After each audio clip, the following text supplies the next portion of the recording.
రోజా, మీ house మామూలుగా లేదే. ఇలాంటివి లెక్కలేనన్నున్నాయి. అవునే, నువ్వు ఎయిర్ హోస్టర్లా మాతో పీజీలో ఉన్నప్పుడు రోజు సాంబార్లో ఉప్పు లేదని ఏడ్చేదానివి. ఎంత ఎదిగిపోయావు. దాన్నే క్లారిటీ అంటారు. మీకు లేకపోవడం వల్లే మీరింకా అక్కడే ఉన్నారు. ఫ్రెండ్స్ అనుకుంటా డబ్బా కొట్టుకుంటున్నారు. వింటున్నా. ముందు నుంచి నా మీద నాకు ఆ క్లారిటీ ఉండబట్టే ఇలా ఉన్నాను. పైగా నేను ప్రిన్సెస్ కదా. ఈ కొంపల ముంచే క్లారిటీతోనే అరుణ్ బాబు జీవితంలోకి వచ్చి ఈ ఇంట్లోకి వచ్చి నాటకాలు ఆడుతున్నాం. నోరు తెరిస్తే అబద్ధాలు. మీరు ఇలానే ఉండకండి, ఆరండి. మాకంతా సీన్ లేదులే రోజా. నీలాగా మేము ప్రిన్సెస్ కాదు కదా. Of course. ఈ సోది మనకు అవసరం వచ్చా. కరెక్టే చిట్టి.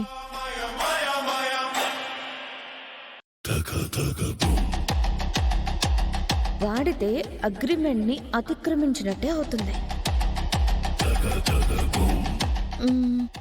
చిట్టి, ప్రేమ్ బాబుకి కారు ఇవ్వకుండా కాలినడకలో వెళ్లేటట్టు చేసింది కదా ఇది. దానికి రివెంజ్ తీర్చుకునే అవకాశం కనిపిస్తుంది. అవునా? అస్సలు వదులుకోకూడదు. ఏంటా ప్లాన్? అసలు ఏం చేద్దామంటే,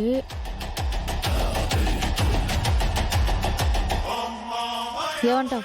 చేసేద్దామా? పదచాం, చేసేద్దాం. తగ్గేదెలా? హా.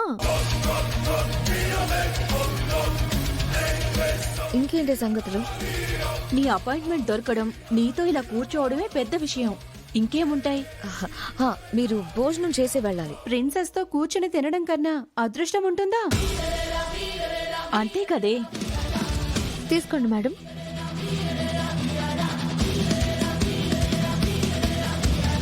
Thank you. మీ మేడంకి లేదా? మా మేడంకి స్పెషల్ జ్యూస్. వారు రోజు అదే తాగుతారు. మా మేడం ప్రిన్సెస్ కదా.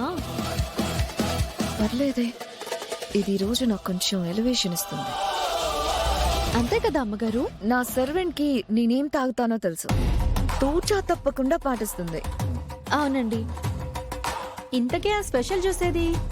వస్తుంది.